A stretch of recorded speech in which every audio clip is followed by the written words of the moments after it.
Para el inicio del estudio de las políticas públicas es conveniente recordar cómo está integrado, cómo está constituido el sistema económico simplificado, porque este nos ayuda en primer lugar, a recordar los distintos agentes económicos que hay en un sistema y sobre todo la forma en que se relacionan los mismos para hacer posible el proceso productivo y de esa cuenta preservar el funcionamiento precisamente de una sociedad.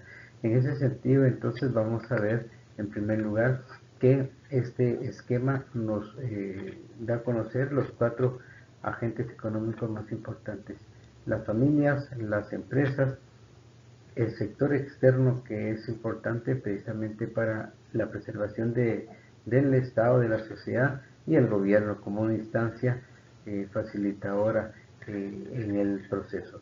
De tal forma entonces que ya tenemos los distintos agentes económicos y ahora procedemos a la explicación breve de cada uno de ellos, especialmente su rol.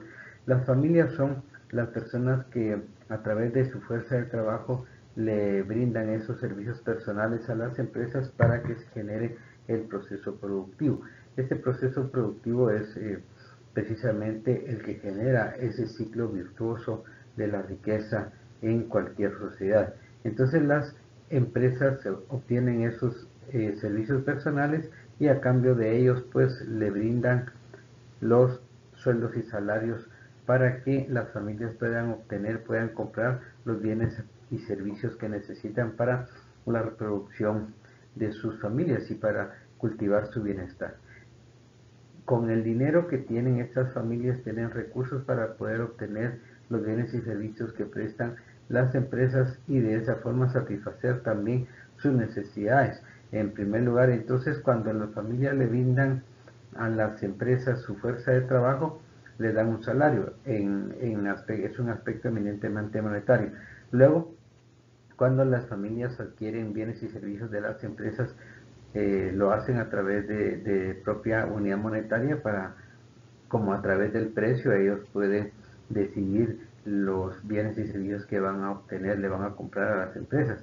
Y las empresas, a cambio de ese precio que están otorgando las familias, les entregan los bienes y servicios, que pueden ser desde una materia prima hasta a productos alimenticios, servicios de diversa índole, transporte, telefonía, servicios de mantenimiento de equipo de vehículo, y obviamente se refiere también a la venta de combustibles para su mantenimiento, así como también los alimentos que necesitan las personas para poder mantener el bienestar de las mismas. Entonces, este es un vínculo primero que es muy importante, porque además de esto tenemos que mencionar el rol, el papel que juega el gobierno para darle una relación armónica y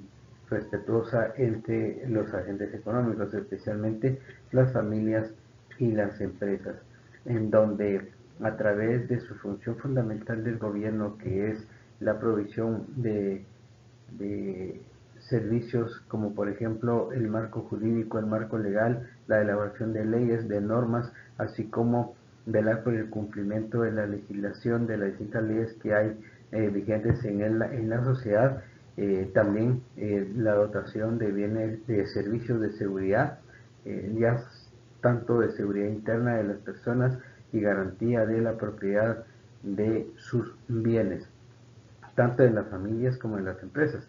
De igual manera, el gobierno tiene un rol también esencial, como es, por ejemplo, el de brindar seguridad y la soberanía, defender la soberanía del Estado, que es a través precisamente de las Fuerzas Armadas que el gobierno tiene esa facultad y esa responsabilidad de resguardar la soberanía de la sociedad de que se trate. En este caso, por ejemplo, en Guatemala el ejército tiene como misión fundamental garantizar la soberanía de nuestro país.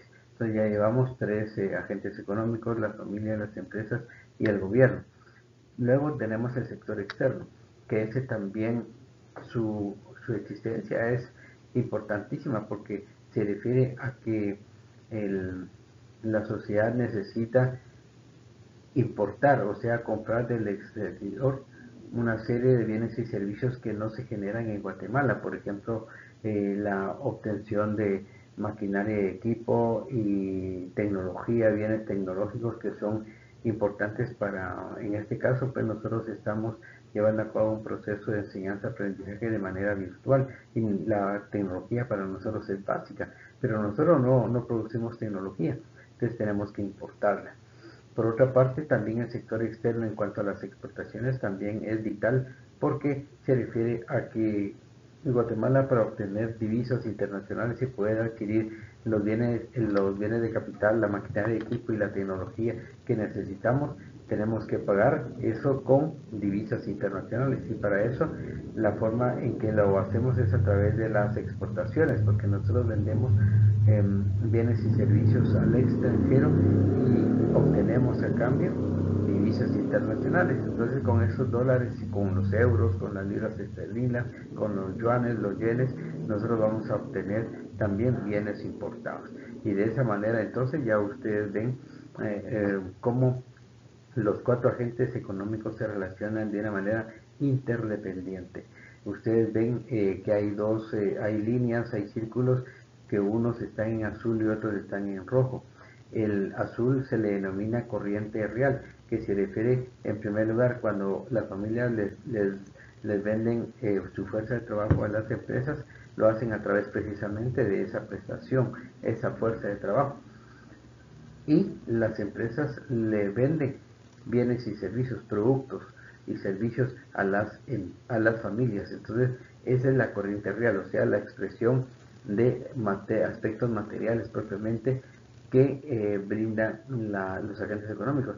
Y la corriente roja se refiere a la corriente monetaria. Por un lado, las empresas le dan a las familias dinero en calidad de sueldos y salarios, y las familias le pagan a las empresas dinero como el precio que está dispuesto en el mercado por parte de las empresas. Entonces ahí tenemos las dos corrientes, la corriente real y la corriente monetaria. La corriente monetaria, reitero, se refiere a la cantidad de dinero que las familias están dispuestas a entregar a las empresas, y también el sueldo, la cantidad de dinero que las empresas le dan en sueldos y salarios a las familias. Entonces, esta es una primera lámina que considero que es esencial para poder comprender realmente de manera integral cómo surgen las políticas públicas. ¿Cómo surgen las políticas públicas? Nosotros podemos decir en principio que los gobiernos participan en la sociedad a través de acciones concretas, a través de estrategias y de políticas del quehacer en las distintas ramas del gobierno, y lo hacen precisamente a través de las políticas públicas. Entonces, en pocas palabras, las políticas públicas no son más que la intervención de los gobiernos en las sociedades, en los sistemas económicos, ¿verdad?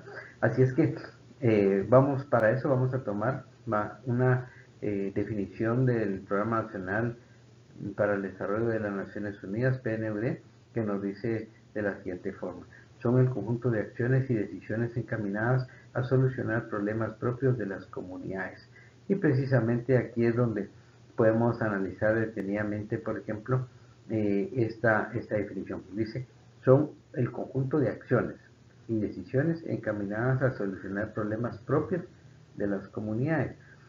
Primero, en cuanto a las acciones, precisamente son acciones públicas, obras, servicios, por ejemplo, alcantarillado, la construcción de una carretera, la construcción de un salón de usos múltiples, por ejemplo, en el caso de las municipalidades.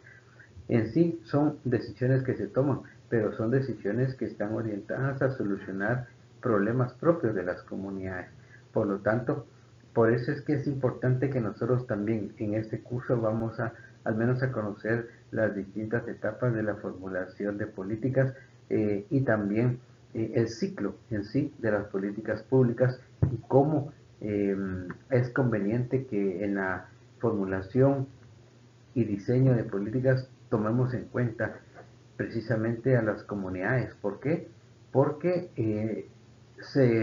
la idea es de que las políticas públicas estén orientadas a solucionar problemas, pero problemas concretos y objetivos reales de las comunidades. No van a implementar acciones que estén supeditadas por decisiones del Ejecutivo o del ministro o del viceministro o el director, sino estas acciones públicas deben estar orientadas directamente a solucionar problemas que las comunidades nos han manifestado que existen. Ese es precisamente el objetivo de que ustedes y nosotros estemos discutiendo el tema de las políticas públicas, porque no se vale, por ejemplo, que un ministerio implemente acciones que no tengan nada que ver con las necesidades que plantean las personas. Por ejemplo, en el caso de que nosotros decidamos porque es un interés del ministro construir una carretera que no es prioritaria para las comunidades. Entonces ahí, lejos de tener un impacto favorable en la comunidad, vamos a tener incluso reacciones contrarias a la ejecución de esa obra, porque no va a solucionar un problema concreto de la comunidad, sino prácticamente no está priorizada esa, esa obra. Entonces, y eso sucede mucho, no solamente a nivel de gobierno central, sino en los gobiernos locales, de las municipalidades, que muchas veces el alcalde simplemente por un interés personal lleva a cabo el asfalto de un tramo carretero que simplemente porque a él le interesa es de que lo va a ejecutar y que no va a solucionar problemas que han sido planteados por los habitantes de algunos sectores, de algunos territorios municipales. Entonces ahí es donde surgen precisamente los malestares y surgen esas manifestaciones que a la larga perjudican la ejecución de la propia municipalidad. Entonces, en este caso, por favor, compañeros y compañeras, cuando hablamos de políticas públicas, por favor, tenemos que estar conscientes que estas acciones que nosotros vamos a implementar deben estar orientadas a la solución, a la satisfacción de problemas ingentes. Y recuerden que son problemas prioritarios, porque las comunidades tienen muchísimas necesidades, pero sí tenemos, dentro del escaso recurso que tenemos, dentro del escaso presupuesto, tenemos que priorizar y ejecutar aquellas que sean ingentes, aquellas, por ejemplo, en el caso de las municipalidades, el tema del agua es esencial, el tema de la energía eléctrica, el tema del tren de aseo municipal, por ejemplo, que eh, son servicios fundamentales que no deben pasar desapercibidas por las autoridades municipales.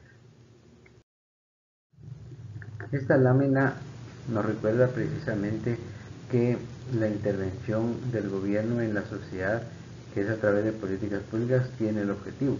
El objetivo es satisfacer las necesidades que expresan las municipalidades, pero para eso tenemos que hacer acopio de una serie de técnicas que nos da la ciencia para poder asegurar que esas acciones que nosotros vamos a implementar van a satisfacer una necesidad, y de esa manera nosotros como autoridades vamos a estar satisfechos porque estamos promoviendo el bien común, el bien de la mayoría de las personas.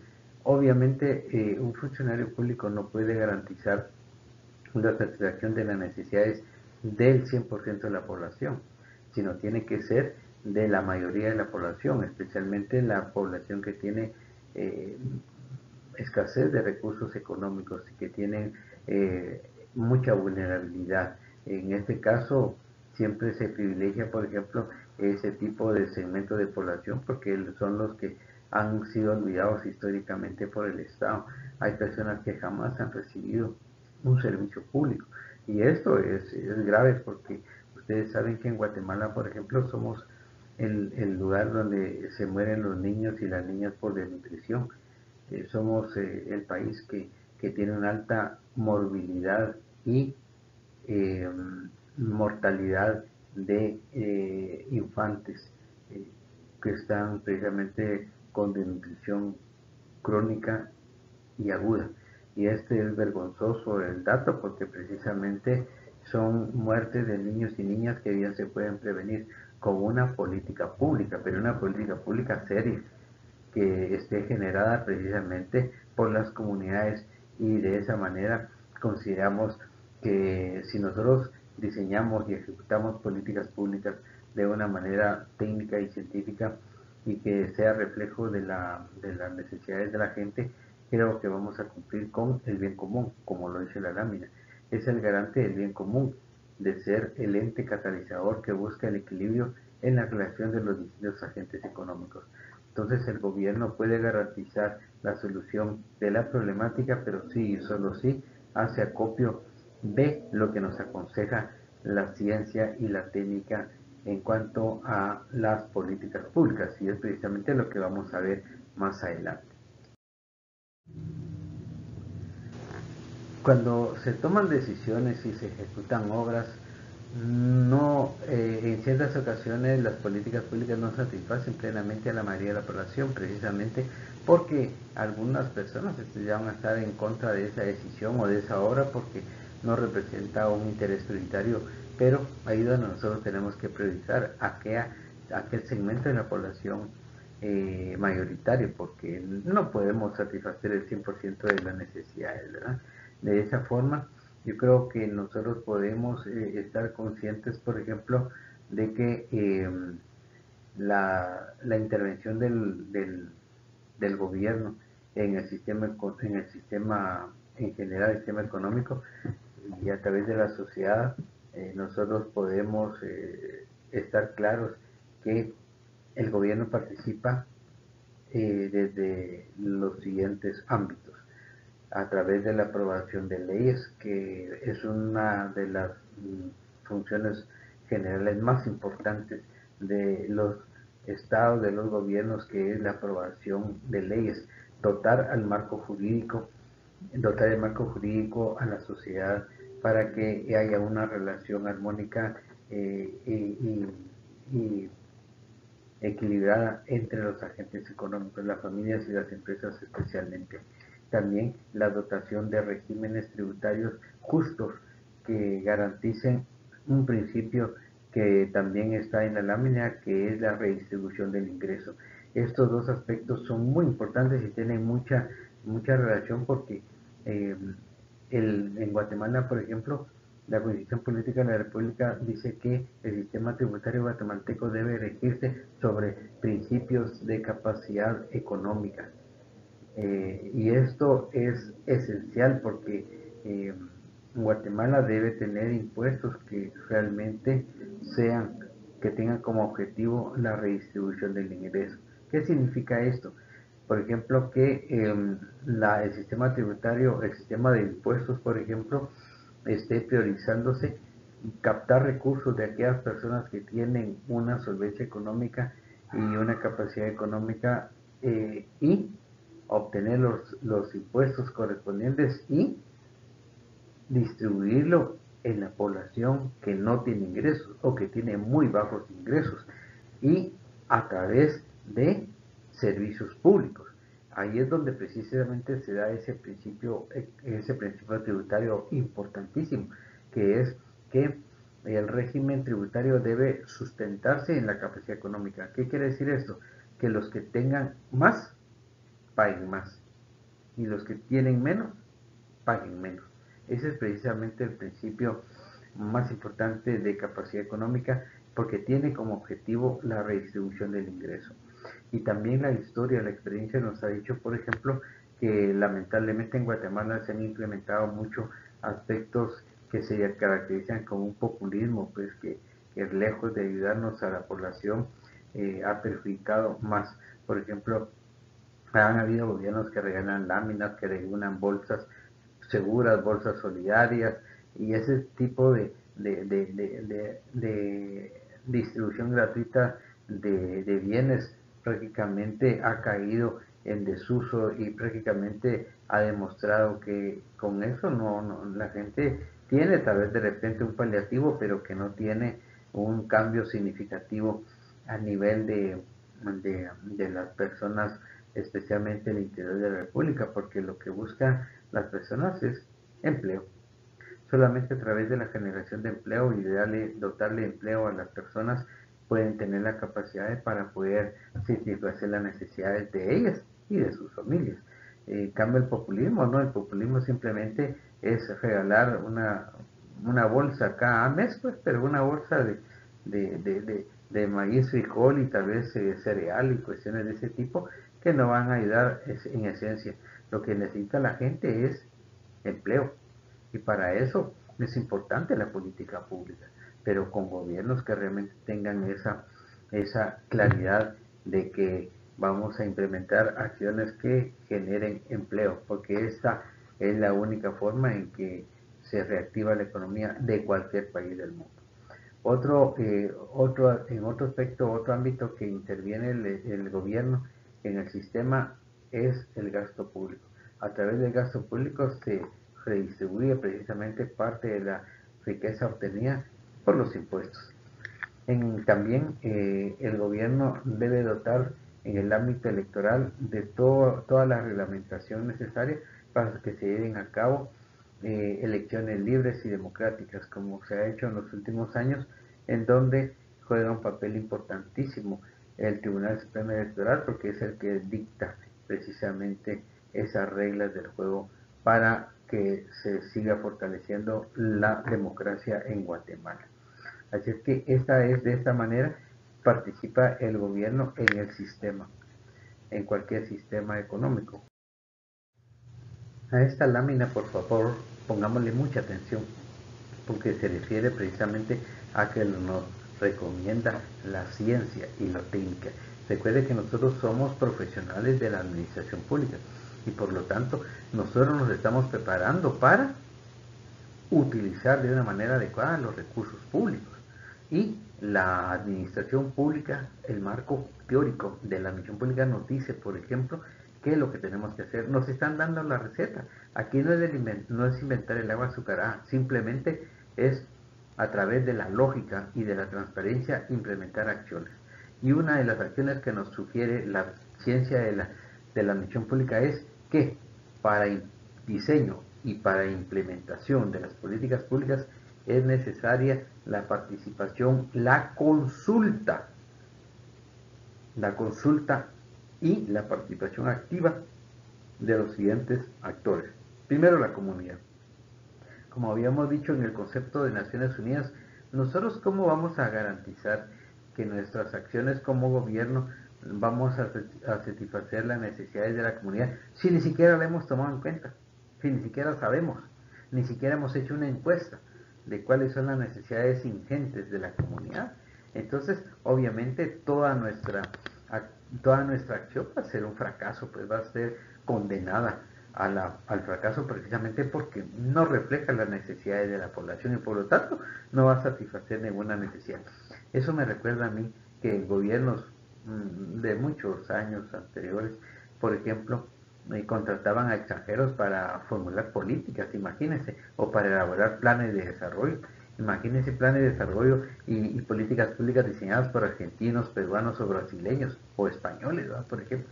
En ese sentido, yo creo que es conveniente que tomemos en cuenta que antes al momento de diseñar e implementar las políticas, tenemos que tomar en cuenta a la población, escucharlos, también escuchar a las otras instancias de gobierno, porque ellas tienen su expertise y nos pueden decir, también nos pueden ayudar para identificar la problemática. La sociedad civil es también importantísima. Tenemos que escuchar al sector civil porque este es básico, porque también es un tanque de pensamiento que en su momento lo vamos a tener como aliados. No vamos a ser opositores, sino vamos a tener aliados. En dado caso, escuchamos los planteamientos y las necesidades que manifiesta la sociedad civil, o al menos en apoyo de algunas políticas que nosotros queramos implementar. El sector privado empresarial también es importante tomar en cuenta lo que nos dicen las gremiales en nuestra comunidad, por ejemplo, la gremial de comerciantes, de industriales, de artesanos, el gremio de maestros, el gremio de abogados, de profesionales, de ciencias económicas, en fin, ese sector es conveniente también escucharlo. Y no digamos el sector académico, que es un sector que está alejado de los intereses políticos y que bien nos pueden ayudar para que nuestras acciones públicas estén, al menos tengamos un buen porcentaje de éxito al momento de implementar nuestro accionar público. Entonces, precisamente más adelante vamos a ver que cuando llevemos a cabo nuestro diagnóstico es eso, consultar a las fuerzas vivas sociales de las comunidades, porque de esa forma nosotros vamos a tener un buen margen de que nuestras acciones van a tener éxito y sobre todo que va a servir para algo, pues, ¿verdad?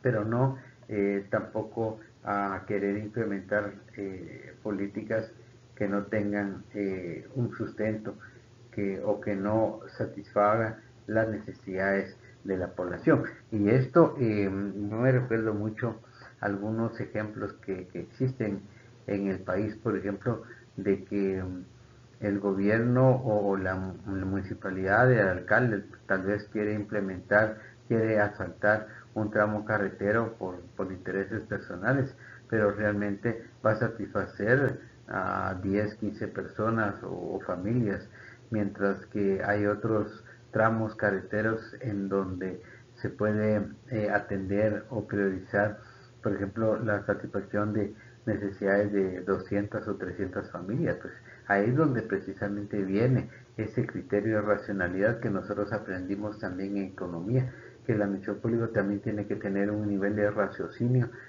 en sus decisiones para que de esa forma pueda garantizarse que mi accionar va a satisfacer una necesidad comunitaria. La participación de los gobiernos puede ser de forma directa o indirecta, que precisamente estos son de los aspectos más importantes que nosotros podemos conocer cuando diseñamos políticas públicas, porque no necesariamente está concentrada el accionar público en algún ámbito público, sino debe ser de manera integral. Por ejemplo, el, los gobiernos a través de su presupuesto o la ejecución del presupuesto vamos a satisfacer necesidades como por ejemplo en educación, en salud, en vivienda, en recreación, en parques, en sitios arqueológicos, en la protección de las reservas naturales, el agua que es fundamental, bueno, ha sido siempre fundamental, pero ahora es un bien que cada vez es más escaso y que va a haber crisis a nivel mundial por la falta de agua. El transporte, que es un problema que en Guatemala no se ha solucionado, tanto a nivel nacional como a nivel municipal, y otros servicios públicos que también son esenciales y que el gobierno es el responsable de su implementación. Vemos en principio en el caso de los gastos en educación, Guatemala es el país que menos invierte en educación de los países de Centroamérica. Estamos hablando a nivel centroamericano, no estamos hablando a nivel latinoamericano ni a nivel mundial, que ahí estamos mucho peor. Pero en el caso de los gastos de educación, Guatemala es el país que invierte menos en el ámbito educativo. Y eso lamentablemente es porque se priorizan otros rubros del presupuesto por el sacrificio del el Ministerio de Educación, y no solamente en el ámbito propiamente educativo de educación formal, sino la educación extraescolar, que también es esencial para países como Guatemala, que se requiere de un proceso de capacitación masivo. Por ejemplo, en el caso de los call centers, es algo que Guatemala está a la saga porque han querido algunos inversionistas implementar call center en Guatemala, pero no se puede porque no hablamos inglés. La mayoría de la población guatemalteca no ha tenido esa capacitación en inglés. Y así les podemos mencionar la pérdida de inversión en algunos ámbitos, en algunos rubros económicos, pero por no tener mano de obra calificada, pues los inversores prefieren irse a otros países como Costa Rica, por ejemplo, ¿verdad? Que Costa Rica está captando la mayor cantidad de inversión porque tiene un mejor servicio educativo público. En el ámbito de salud, ustedes ya saben, por ejemplo, cuál es nuestra posición como sociedad, que somos el país que menos vacunados tenemos a nivel centroamericano, y el costo humano que significa esto. Muchas personas están muriendo y que bien se pudieron evitar esas muertes si hubiéramos tenido vacuna oportuna. Y eso es precisamente algo que viene precisamente al tema de las políticas públicas, porque no existe un plan de vacunación adecuado que permita, en primer lugar, eh, vacunar a las personas más vulnerables. Y en ese sentido, ustedes saben que los medios de comunicación nos han estado informando de la cantidad de personas. Creo que hasta el día de hoy hay más o menos 500.000 personas vacunadas, pero que esto, si lo comparamos con los 15 millones de habitantes, no es como el 1 punto y pico por ciento de la población, mientras que otros países como Costa Rica lleva 40-45% de su población vacunada. No digamos, lamentablemente, que se ha ejecutado el recurso económico, pero no han venido las vacunas. Y eso es precisamente parte de las deficiencias de los gobiernos con respecto a la satisfacción de necesidades. En el ámbito de la vivienda, por ejemplo, la vivienda es otro tema que en Guatemala está muy difícil, porque hoy en los medios de conexión, en Prensa Libre, salió una noticia, no sé si fue el periódico o la Prensa Libre, donde las personas que han sido perjudicadas por el STAN, el IOTA y otra ETA y OTA, que son esas catástrofes naturales que sucedieron en Guatemala, que de 600 viviendas que se habían planificado, solamente una o dos creo que se han construido, mientras que vemos que en El Salvador el presidente Bukele le ha regalado pero condominios completos a las personas. Entonces ahí vemos donde hay una limitación. En el caso del área de recreo, por ejemplo, en Guatemala, ¿cuántas áreas de recreo hay? ¿Cuántos parques hay? No hay, nuevos no hay nuevos.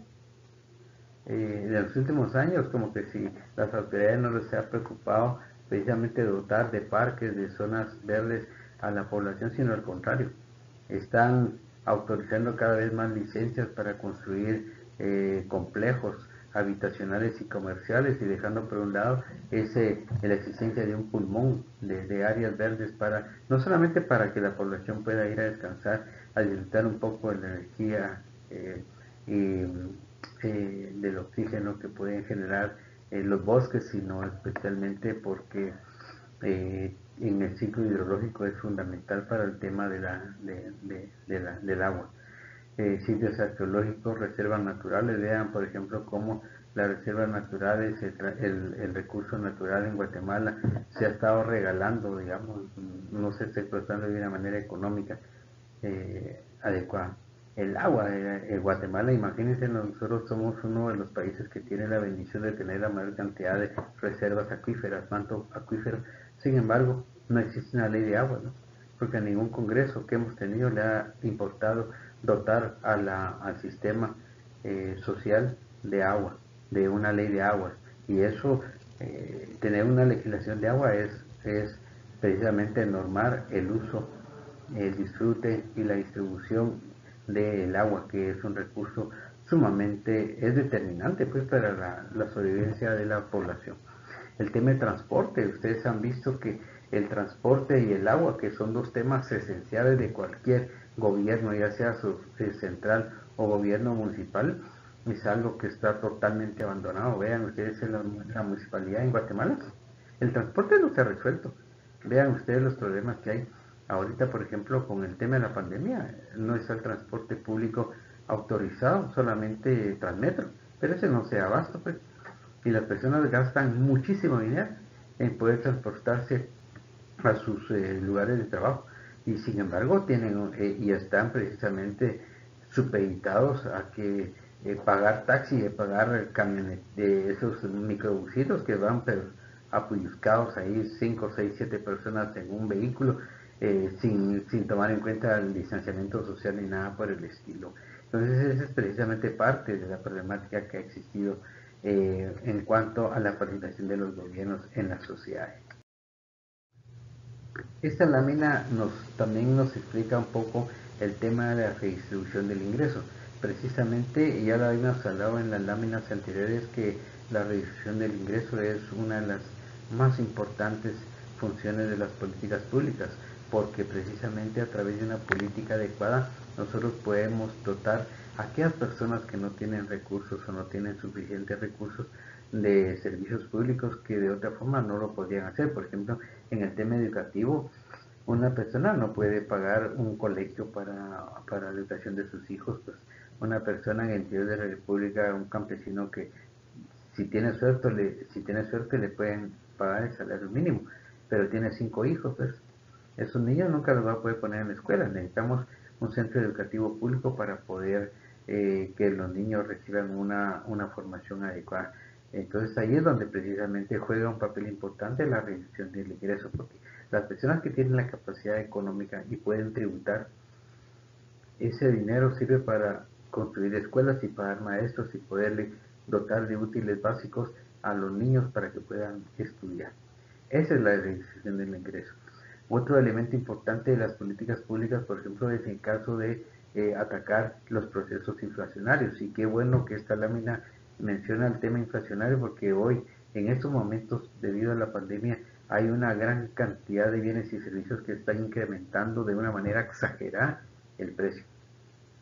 El Banco de Guatemala acaba de reportar que la inflación está alrededor del 5 y 6%, que es muy difícil que lleguemos a ese nivel de inflación en el mes que estamos. Sin embargo, lamentablemente, yo me atrevería a asegurar que vamos a cerrar el año alrededor del 10% si bien nos va de inflación, porque es increíble la forma en que están incrementándose los precios. Y esto es a nivel mundial. Producto de la propia pandemia, el desempleo y la forma en que se ha manejado la deuda pública aquí en Guatemala, es una lotería cantada que vamos a tener procesos inflacionarios muy altos en el futuro. Bueno, y ya estamos en ese periodo inflacionario, pero estamos comenzando el proceso inflacionario, pero vamos a llegar a extremos bastante delicados. Y aquí es donde el gobierno tiene que tomar mucha participación. El Banco de Guatemala, por ejemplo, ¿cuál es la misión del Banco de Guatemala? Es velar por la estabilidad de los precios de los bienes y servicios en Guatemala. Buscar mantener la estabilidad del sistema de precios en Guatemala. Y lo ha hecho muy bien el Banco de Guatemala. Sin embargo, hay factores externos que también están influenciando este proceso inflacionario. Eh, como un paréntesis, inflación, ¿qué es? Inflación no es más que un proceso de incremento generalizado de los precios de los bienes y servicios en un sistema económico. Esa es la definición de inflación. Entonces ya cuando hablamos de inflación hablamos de que todos los precios de los bienes y servicios que se distribuyen en un país tienen un incremento acelerado de precios. Y el desempleo, que es importante también, de que es un factor que influye en un proceso inflacionario. Eh, y también, precisamente, cuando se tienen políticas públicas que estén orientadas a la generación de empleo, nosotros vamos a garantizar también que nuestra tasa de crecimiento económico va a ser, no solamente se está incrementando, sino va a ser sostenido.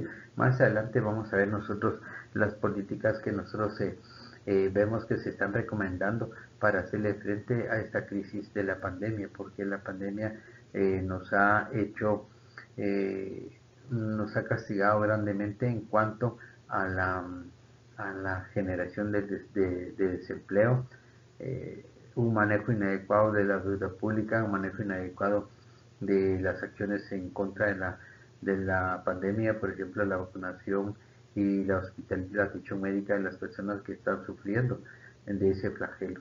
Entonces, en ese sentido, esto tiene como consecuencia pues que estamos perdiendo mucha oportunidad en nuestro proceso productivo. Entonces, en el caso de la inflación, es algo que nosotros en el futuro inmediato vamos a ver esa escalada de precios. Ya, por ejemplo, en Estados Unidos se están asumiendo acciones orientadas a reducir los niveles de inflación que hay en el norte.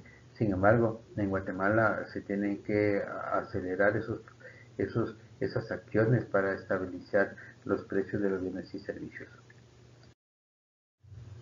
Esta es la última lámina de esta clase y vamos a terminar precisamente con esta lámina que nos dice el alcance de la acción gubernamental en la sociedad.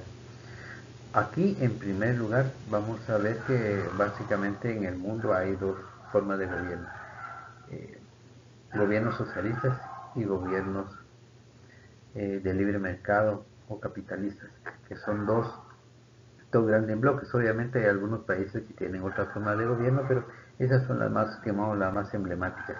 En el caso de la intervención de los gobiernos, varía mucho en función precisamente de la forma de gobierno que adopta cada estado. En el caso de Guatemala tenemos, con todas nuestras limitaciones, pero tenemos un sistema democrático. Y tenemos que luchar no solamente por mantenerlo, sino fortalecerlo.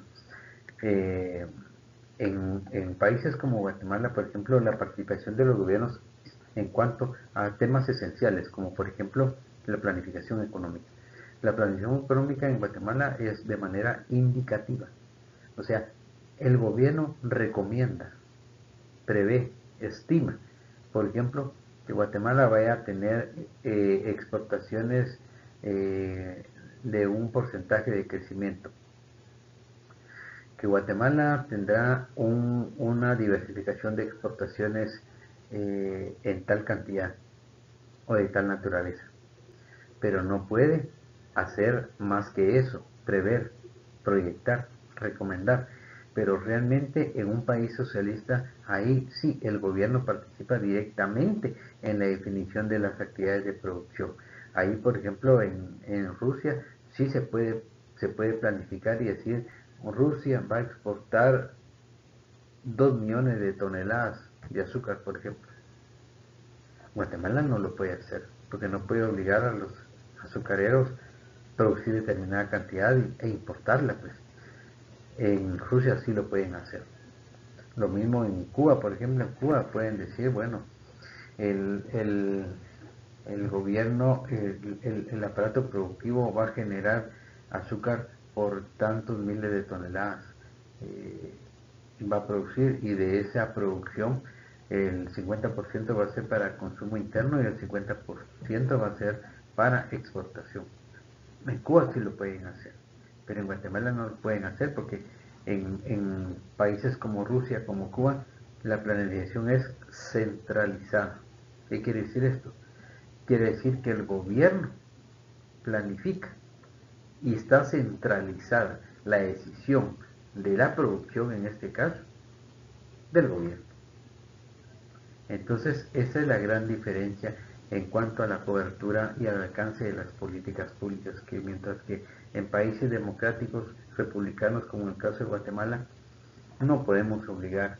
Tenemos un sistema de planificación denominado descentralizado o indicativa, porque solamente da ese tipo de parámetros de sugerencia, de previsión, de planificación, de proyección, pero no se puede realmente, el gobierno no puede tomar decisiones con respecto a esto porque los segmentos estratégicos de la economía están en manos del gobierno y el gobierno decide la tasa de empleo va a ser de tal porcentaje. Incluso ustedes saben que actualmente de los pocos países de América Latina que están desarrollando una vacuna que realmente se está aplicando en la sociedad, en la población, es Cuba. Por ejemplo, Cuba tiene esa vacuna que le llaman la Soberana, que ya es una vacuna que están ellos impulsando y están aplicándola en su territorio. Mientras que países como Guatemala, por ejemplo, estamos esperando que vengan las vacunas que se compraron, pues, ¿verdad? Y otras que nos han estado regalando países amigos. Entonces, en ese sentido, con todas nuestras limitaciones que significa nuestra democracia, nuestra débil democracia, tenemos que aprovechar que Guatemala tiene una forma de gobierno democrática y representativa, y por lo tanto es más, se ha probado a nivel histórico y a nivel mundial que una de las formas que garantice un mayor respeto a los derechos humanos es el régimen democrático. Y Guatemala lo tiene.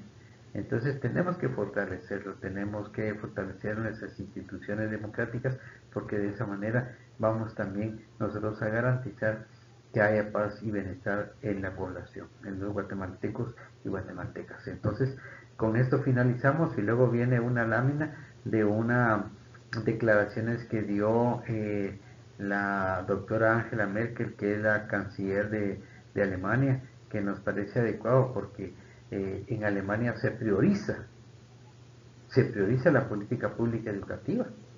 Y cuando hablo de política pública educativa o política educativa, nos referimos no solamente a los recursos presupuestarios que están orientados al sector, sino lo que significa, por ejemplo, la provisión de, de, de útiles, de centros educativos, también el salario y la atención a los profesores.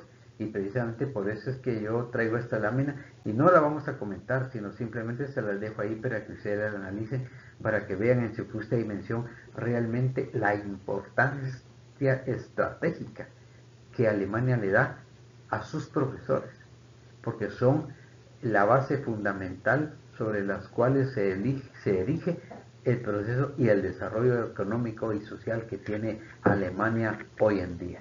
Así es que vamos a proyectar esa imagen de Angela Merkel que me parece sumamente valiosa y que estamos ahorita en el mes del maestro, pues creo que es muy ilustrativa esa declaración porque nos da a todas luces, nos pone en evidencia la altísima prioridad y atención, importancia que le da el gobierno alemán a la educación.